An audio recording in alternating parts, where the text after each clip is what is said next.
What's going on? Not good. Just finished training, so just got a shower. Back in the house. Right. Well, obviously, I want to know all about the fight coming up and all the rest of it. But before we get to that, I'd like to take you back to Salt Lake City, mate, because we haven't spoken since then. And just talk about that. I mean, come on, champion of the world, knocking out the pound for pound #1. Come on, we've got to relive that experience. Talk to me about the fight, the experience, everything, mate. It was I think it was a surreal moment, but I was leading up to the fight. It was a long time coming, I had a feeling in my heart that I was going to be a world champion. I was knew it, I said it all fight week that this is my time to become a world champion, but I didn't afford the fight was going to play out the way it played out, as far as the altitude taking such massive effect on my performance. You know what I mean? So apart from that, it was a great, fantastic week. Obviously, love for the fight to play out differently, but hey, well, mate, it can't play out much better than what it did. Let's be honest, knocked him out cold. That first round, though, mate, you were all over him. You know what I mean? Yeah, 100%. Sensational opening round. But after that, is that what happened? The altitude? Yeah, so, 100%. Were you totally gassed? Yeah, it wasn't like a gas feeling. It was just like my body just wasn't like just completely shut down. Like the first time I felt myself, I was moving, do what I'm doing, and going into that second round, I could think what I wanted to do, but my body just wasn't reacting to what I needed to do. You know what I mean? I never felt like before in my life. You know what I mean? So now to have him back in the home soil, back in the UK, be a totally different fight. So well, the only time I've trained at altitude, I've never fought at altitude, but I trained in Big Bear, which is pretty high up. I remember when I first got there, the first few days, I was like, oh my God, what is going on? Because I went there in pretty good shape, so it is a real factor. But when that head kick connected in the 5th round, and because you didn't even follow it up, you just knew, because you could tell when you get the impact. Did you feel it on your shin and just like, 100%. That's it, it's done, it's over? Yeah, even the way he fell, you just pulled like a launcher, he was done. I felt the impact. I seen like the way he fell. I thought there's no way his head wouldn't even touch the floor, because it's like stiff. He can't stiff. I thought this guy is done. But yeah, that's like we planned the whole training camp for that same technique to land. So that would land in the 5th round. He was perfect. Nah, man, it is perfect, and well done. Congratulations. Nah, thank you. Because you took the long way round. You know what I mean? I mean, what was it? A 9-5 win streak going into that one. Yeah, you know what I mean? And a lot of people have title shots way quicker. Talk to me about at home. I'm assuming you got a hero's welcome. I mean, how is it now? When you're back at home, you're the champ. The people of Birmingham. Are you getting any special recognition? More friends. That happens. So everyone just loving it. All the gyms are rocking. It's busy. Nice. Everyone just in Birmingham is mad. I had black posters up everywhere, and it was a good little celebration, little world tour. Good little celebration. So it was good. Yeah. But now back to work. Indeed. I had my fun. Had you fun? So yeah, I mean, I've got to ask. So what is going on? Because all the rumours are that obviously March 18th, hopefully, it's going to be you and KARARU again for the rubber match. But he's walking around with a brace on. Ali Abdelaziz is saying, listen, KARARU's going to be there. Yeah. If you can't say anything, then I respect that. But from your perspective, are you fighting KARARU Usman March 18th? Yeah, 100%. That's what I've been told. That's what me and my team been told. I was spoke to the UFC last week, I think. And they said, no, the fight's down. He's all the training for the fight, So I was like, okay, perfect. So I am aiming towards that. But if something changes in the meantime, then we'll go from there. But now I am focusing on that trilogy against Usman in London. And of course, as you say, in London, not at altitude, the home crowd, the home turf advantage. He's going to be the one in the octagon waiting for you to walk out. Which is only a little thing, but he's not used to that. You know what I'm saying? He's always first every time fighting away, right? I never fought in Fight Ireland, but I don't think he ever fought in someone's backyard. You know what I mean? So obviously I react after being knocked out cold, and then see how I react traveling to the UK, see how crazy the fans are, and just want to see how he comes back. Because he ain't getting no younger. He's what, 35, 36. probably older. I don't know, you know. So let's see how he comes back. Yeah. No. It is interesting because, as you said, when he's the champ, he's the pound for pound, the top dog. He's calling the shots. He's in charge. Yeah. He's the last one to walk out. Everyone's dancing to his tune.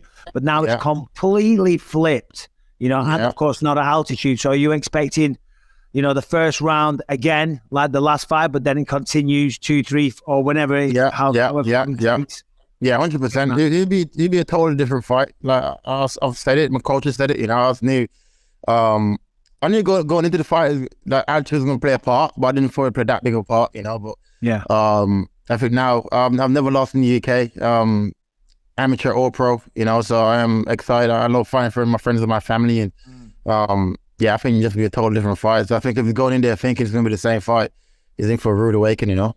Yeah. I don't expect you to divulge too much, but obviously he's going to be expecting that left high kick this time. Unless he's a fool, do you know what I mean? Yeah. Which he's not. He's a smart guy. He's in the position he is for a reason. What do you think he's going to do differently? Well, I think that was Usman. You know, if you watch the fight, that was Usman being Usman. I can't see how now it's going to be a totally different fighter. I don't think he might come out, keep not slipping as big, but when you get tired as the rounds go on, you go back into habits, you know, and so I can't. I'd probably wrestle a bit more. That's what I'd do. If I was him, I'd like take him down and let my life depends on it. Yeah, all that bastard. We thought he was wrestling in the first fight. Work it out. It's only here for a mile away, you know. So I am prepared for that. I will be prepared for that with me and my team, and physically, mentally. We know that's his plan. That's gonna be his plan. If I was him, that'd be my plan. Is to go out there and try just. I was thinking fight. Just go out there, just get the win by any means, you know, and that's what it does anyway. So, I can't think trying to come out and have like another striking match or nothing like that. I don't think it's trying to wrestle his ass off. Yeah, I don't think that would be smart for him. How are you two? You know, in terms of your relationship, man to man, you guys get along? Is there any beef there? Nah, I feel good. I haven't spoken to him since the fight, but nothing. Yeah, he came out and said nothing, and I ain't really said much about it. You know what I mean? Just is what it is. It was a fight. I wanted to win. He wanted to win. I got a victory, and that's it. No, he's a cool, respectful guy, to be fair. Yeah. You just it's all business, all professional.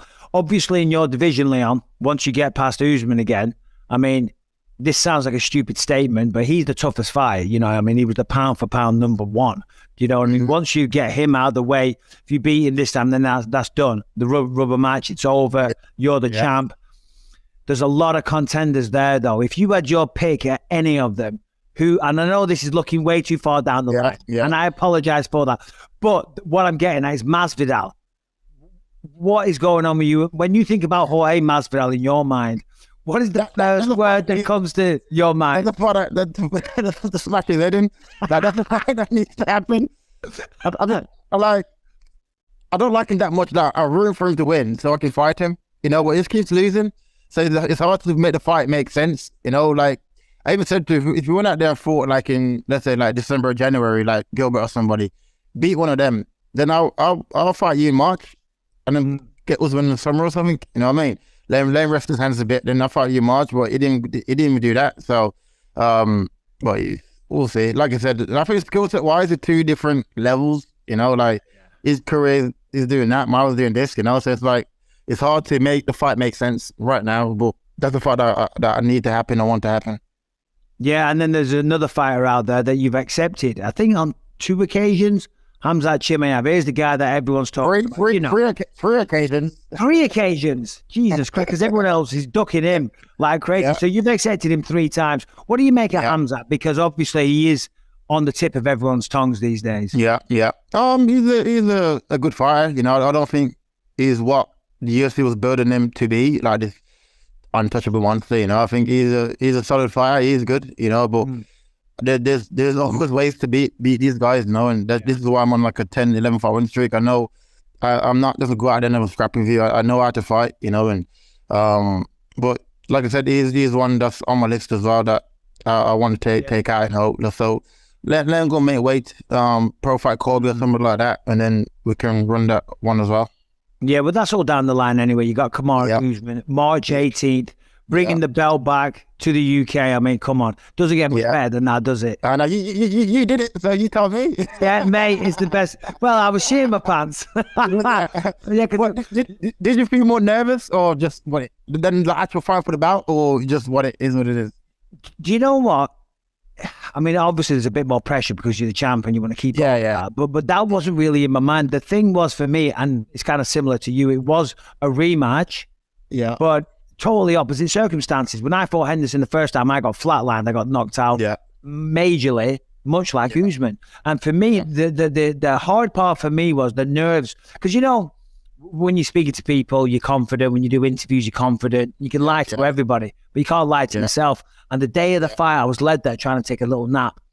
And all I could think about was, wow, last time I stepped into a cage with this guy, I got knocked out. And then the nerves started. Then I started being a proper prick to all my team. I was just being nasty, you know. And then I just started laughing. I was like, wow. And then my jiu-jitsu coach said, why are you laughing? I said, I'm sorry. I said, I've been being a prick all day. I said, what's the worst that's going to happen? I'm going to lose a fight. I've lost fights before. I'll probably lose more. And then I was fine. But just thinking about that that possibly could be Usman's mindset. Yeah, 100%, 100%. Especially like confident. Like Usman was a confident person, you know, like in his interviews, the way he dressed. Like, the way he dresses takes confidence. He's like a little swagger vibe, but also, like in history of fighting, like everyone has been confident at that much and been like changed. Then they never.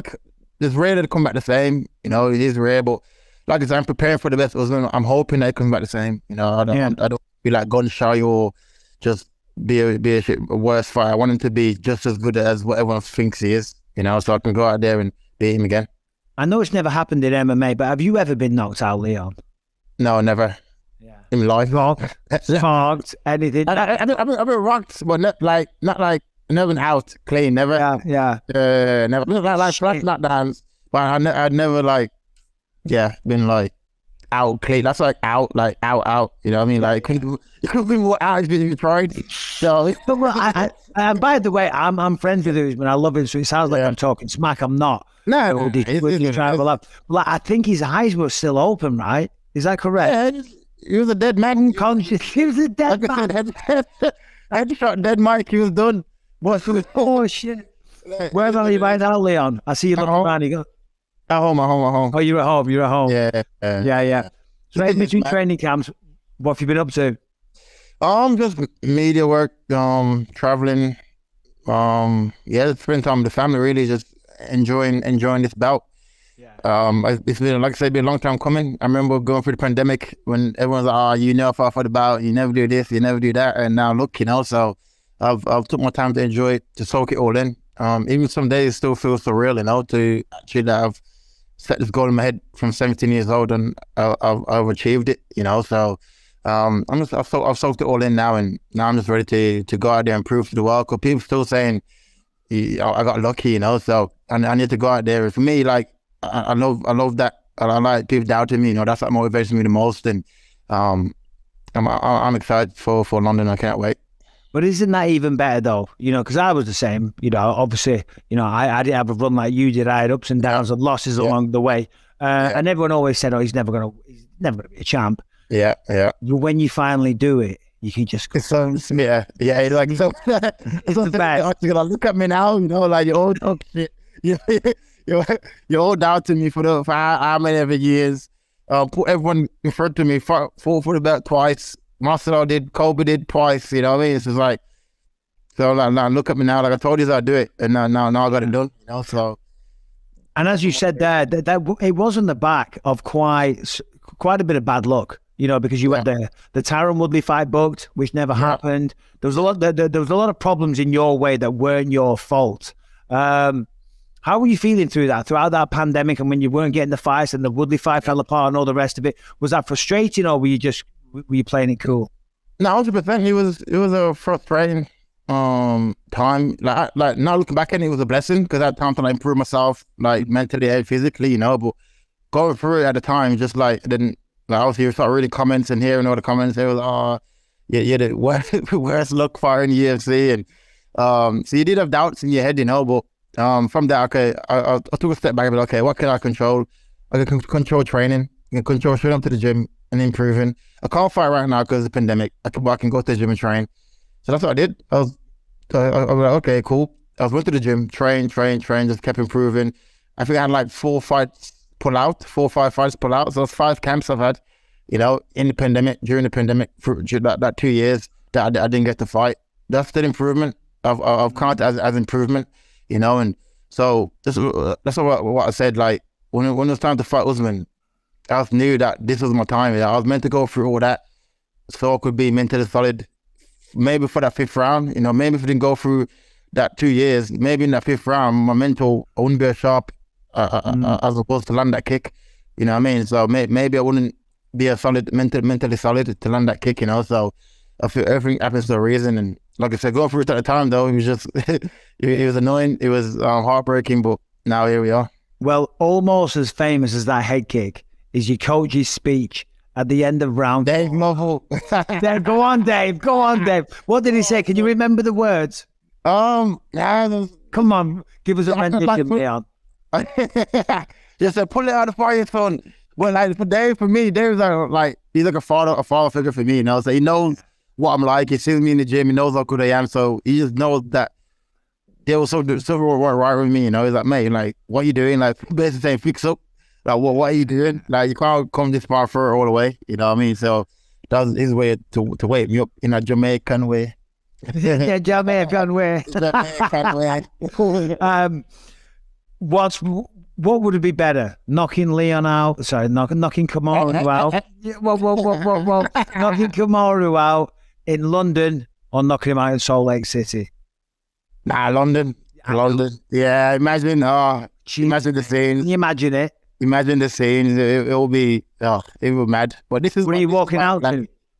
Probably the same time I was walking out to the Jamaican one. Several matter pack, but yeah, just imagine this is what I dream for. This is what pushes me in training, you know, just thinking, okay, this is my first headline back home as well. So it's my first headline and I'm defending my belt. And it's like, I'm going to be ready. Like, I'm going to be really ready. Well, it really is, all jokes aside, it really is what childhood dreams are made of. You know, and I know I started martial arts when I was a kid, and I thought to myself one day, and I did, and I remember it, and I never shared it. I'm going to be a champ one day. I'm going to be champion of the world, and that always drove me. Were you similar like that, Leon? Did you start martial arts young? You know, I mean, obviously you grew up in Birmingham. It's a tough city. I was getting scraps and whatnot as well. Were you a bit of a rough lad when you were younger? Yeah, 100%. That's what got me into mixed martial arts. You know, like I got into quite late. I said 17. I know some people start from like boxing or kickboxing and go into martial arts. You know, I started MMA altogether at UTC in Birmingham. I remember I think you came before and did like a seminar there. You know, I did. Yeah, I was very hungover. I was in the class.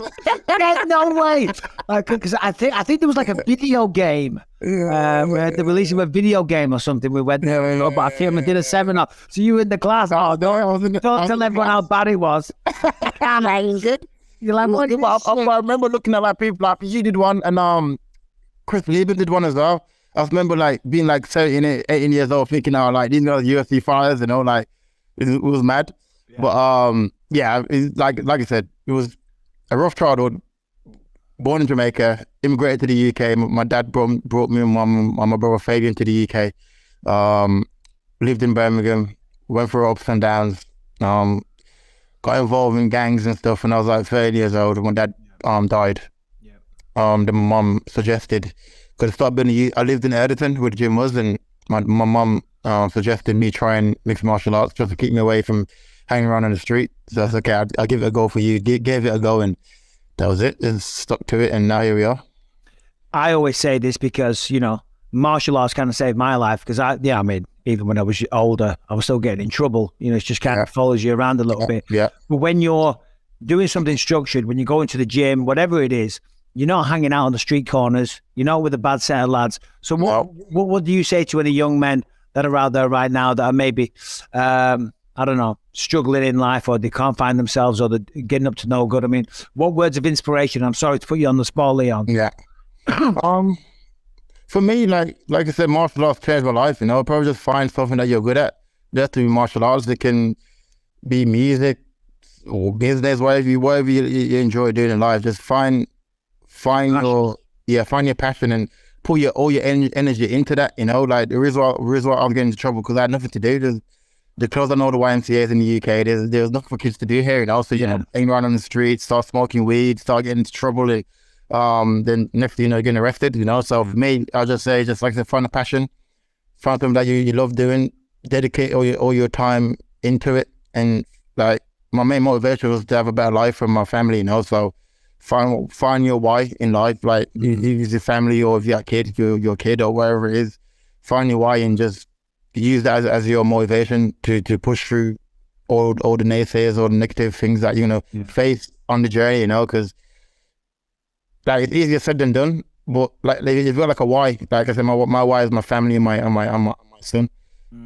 That kept me, even though I felt down one day, I can't be able to go training. Like I thought, okay, there's no when I was young, like there was no money in MMA. There's no money here, but all my friends are selling fucking drugs.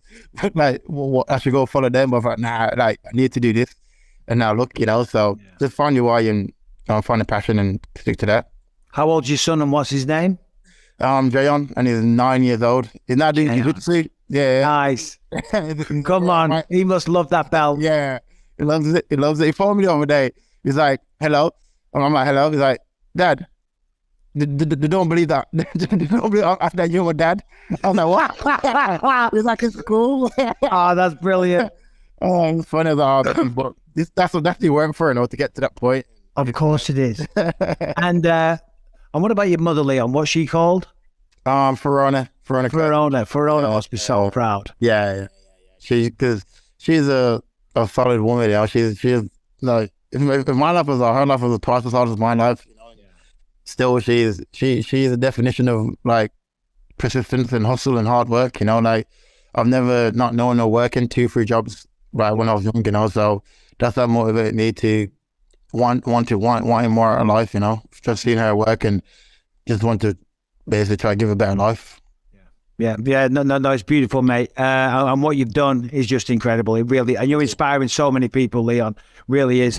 All right, I just want to talk to you about Fitbot real quick. Look, listen, we all want to go to the gym and work out and all the rest of it. New year, new me, blah, blah, blah, right? But sometimes you get bored. Sometimes you lose momentum. Sometimes you don't know what to do. Sometimes you're just sick of doing the same old routine. Well, that is where the app Fitbot comes into play. It is a smart workout app which creates custom dynamic exercise programs based on your goals, your experience, and the equipment available to you. So if you've got a great gym to use, great, fantastic. If you're just at home, it'll give you exercises you can do there, or maybe just go down the local park, whatever it is. It will design a workout for you. Okay, the algorithm that it uses data and analytics to scientifically build a workout tailored to your needs, your body, your age, your desired results, whatever you want. It'll tailor a workout to that. By the way, way cheaper than using a personal trainer as well. For less than the cost of one session with a personal trainer, you can have access to Fitbot for a whole entire year. It works on iOS, it works on Android devices. The app is super easy to use. It has video tutorials as well, so it makes learning all the new exercises a walk in the park. And it doesn't matter if you're in the park, it'll be easy to use in the gym as well. Pardon that terrible joke. So listen, what are you waiting for? If you want to work out, you need a bit of inspiration, you don't know what you're doing, whatever the case may be, maybe you've plateaued and you need to break through that next barrier, try this out. Go to fitbod.me/believe, right? Check this offer out. You can try it out for free.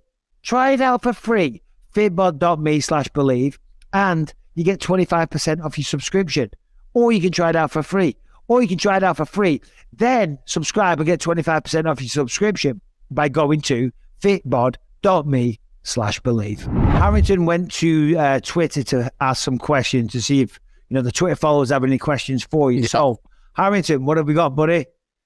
We're gonna get. Oh, right, Leon. And you're very lucky, Leon, because you're the champ to come dressed. Sometimes he has a fucking vest on. He looks homeless. Well, he's dressed today. So thank you for having respect, Harrington. I got 3/4 length sleeves and everything, dude. Good man. All right.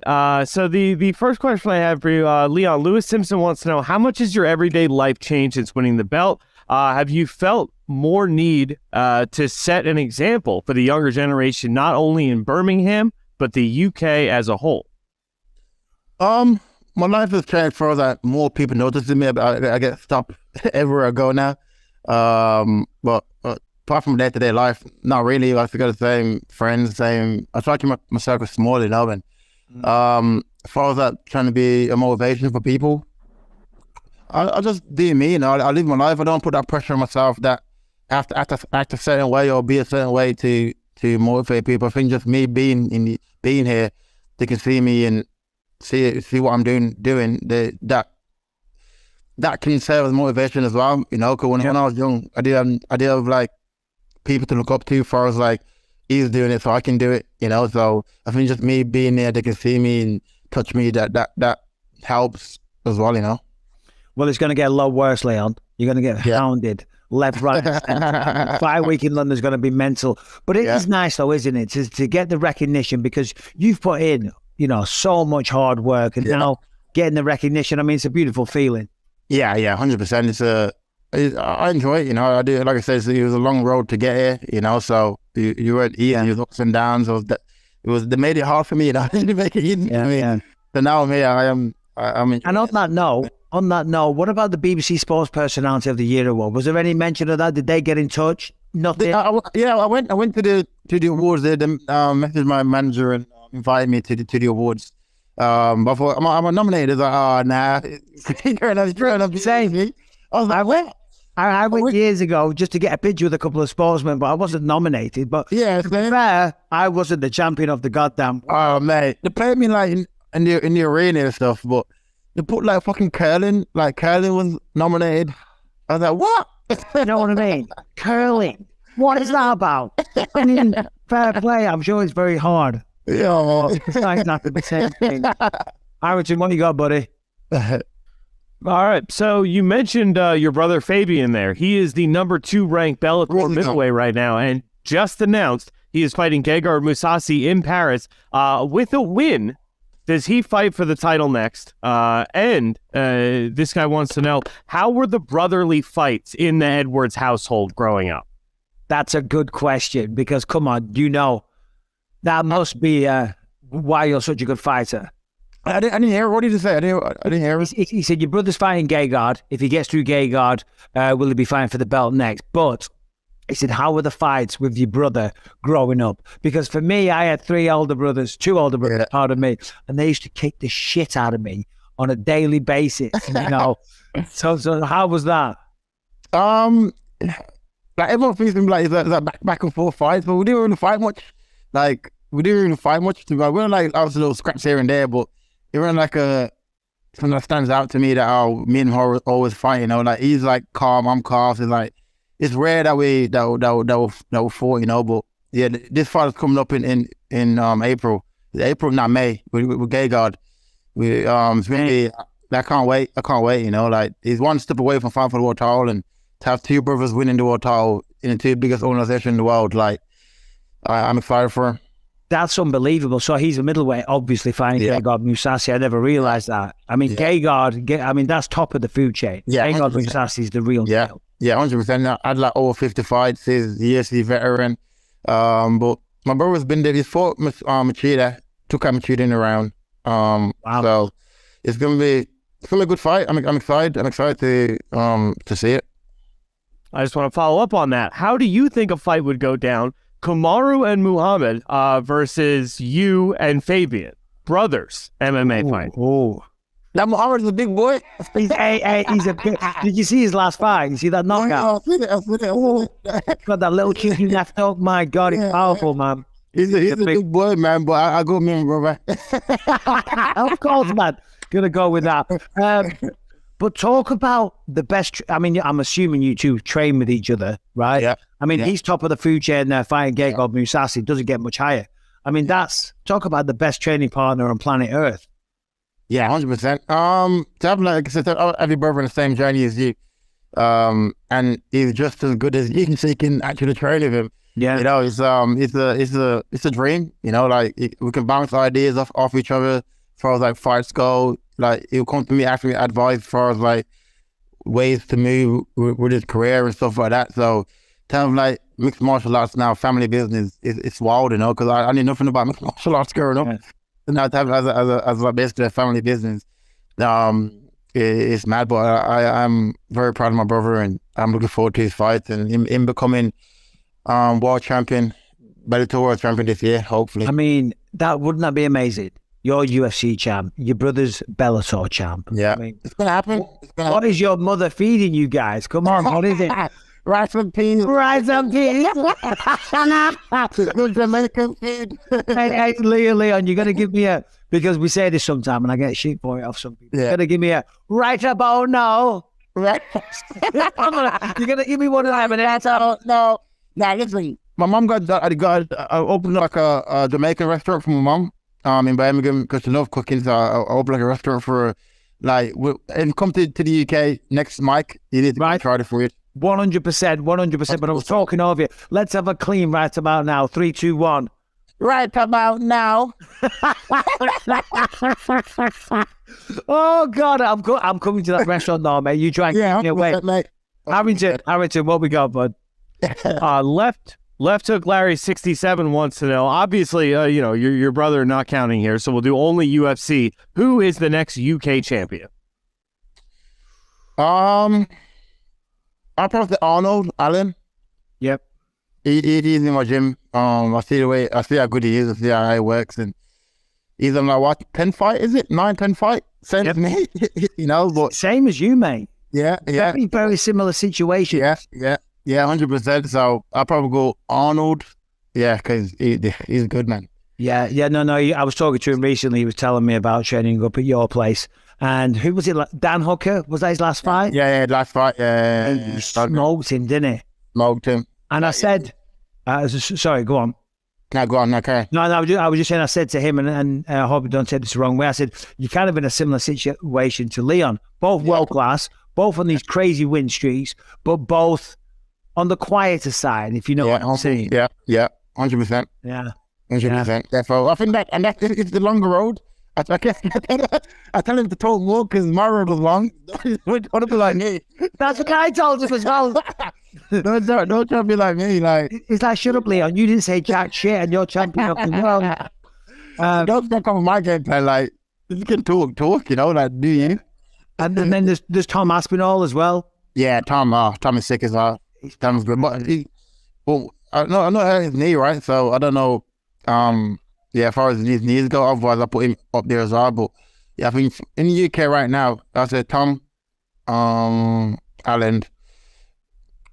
Probably this year, yeah, I'll probably say. I'd love for Taylor to come back and like get back his momentum, man, because he's fucking such a good fighter and such a good person as well, you know. Like, no, he really is. Yeah, man. So when you say he's a good person there, so I'm assuming you two are on good grounds, because there was a little bit there when you were both at welterweight where you had a little bit of patience, but of course. Now we're sitting each other now in Dubai. I've been to the gym in Liverpool before. I'm training with his coach and stuff, and went out for food, dinner, and drink. So now I want him to win now. You know, I cheer for him. Yeah. I cheer for him, so. In the past, you like, I hope that Scouser gets his egg kicked in. Hope that chin son. Well, now the middleweight. I do want him to go out and do good. Nothing wrong with a bit of competitive rivalry. Harrington, 2 more, please, and then we'll let Leon get on his way. All right. Christian wants to know, do we have a date for the parade in Birmingham? Not yet. After this fight, though, 100%. I wouldn't have met the mayor of Birmingham and everything, and she wanted to like set one up, you know, but I was too busy traveling and doing media. You big time the man. Yeah. I mean, come on, Leon. I used to be so humble when I know. A man of the people. No, after this fight, I will 100% get one done. Let me ask you a question. I'm going to put you on the spot because this morning, and I shouldn't even say anything, but I got asked. Remember I did those shows in England? And you came doing something similar again. Details to be revealed, but we're going to be having some guests. Can we get you on stage, Leon? Yeah, defo. Wait, 10 minutes. fight. Oh, yeah, no. Yeah, it'll be like end of the year, mate. Yeah, 100%. Yeah, defo. Yeah. All right, sweet. Hamilton, come on, make it a good one. No pressure. That was all, mate. That was a good show, mate. Was it really? Because I was terrified. Nah. It was good banter. It was everything in it. It was good. I was pissed out of my head as well. Yeah, I know. But I don't know, because, no, that wasn't the plan. As you know, the people of Birmingham, they're very generous with free drinks, man. I mean, you saw it, about one point, there was like 20 drinks on stage for me to down. Yeah. And I even had to say, right, guys, what are you doing? You came to the show. It was a sick show. I never listened to your story, man. No, thank you, Leon. Hamilton, what have we got, bud? Okay, Mahanser wants to know, as a felly or as a felly guy. How you doing, guys? Paul's early, Leon's early. Over to you guys. How we doing, Paul? Yeah, I'm not too bad, man. I'm not too bad. Just when you fight, Paul? I'll leave on Monday, and I'll be fine a week on Saturday. Let's go, champ. Are you feeling ready? Yeah, man. Yeah, man. I'm perfectly ready. I know. Have you ever asked them? They've been like, "Oh man, I'm shitting myself." Yeah, I'm shitting myself. I don't know why everyone asks that question. Like, clearly you're ready, you know? Like, how are you feeling coming into this one? I know. It's Are you ready? Tough camp. It has been a tough camp. Have you done sparring? Have you worked in your stand-up, Paul? What the fuck do you think I've been doing? Yes, I've sparred. Yes, I'm ready. He's all out. He's tough. But you're the best in the world. Are you ready for London, man? That's going to be... Yeah. 18, 10 weeks. We're 10 weeks this week, so... I'll start camp this week, so yeah, I'm looking. It's gonna be a good one. Can't wait. Oh, so you haven't actually started camp yet, Leon? No, I'm like trickling into it, but next Monday is my official now week countdown, you know. So all right, mate. Yeah, so the last thing you want to do is it just 100%, and then by the time you get to the end of the camp, yeah, exactly, you burnt out. Yeah, so just get my right. That for me is sometimes like, I feel like I'm not doing enough, so sometimes my coach will pull me back, like, mate, calm down. You're like, fucking another 6 weeks left. You know what I mean? So just about. I'm a good team around you in it that can tell you to cool the fuck down. Steer you in the right direction, man. That's it. Yeah, that's it. That really is it. And not overtraining as well, because that's what I used to do all the time, just overtraining like a madman. I wouldn't stretch. Make sure you stretch, boys. Yeah. My body is destroyed. I've got a broken back in 2 places. Yeah. Yeah. Agony every day. Leon, we're going to say goodbye. We'll let you go, mate. Listen, we tried to make this happen a few times. Really appreciate it. You delivered. Congratulations on all your success. Truly deserved. The whole nation, the continent, the world is proud of what you've done, Leon. And I'm so happy for you. Good luck against KARARU. I'll see you in March. All the best. And thank you again for your time. Good man, Frankie. Thanks for having me. God bless. All the best, champ. All the best. Good luck to you soon, man. Legend, man. See you soon. Good man. Bye-bye.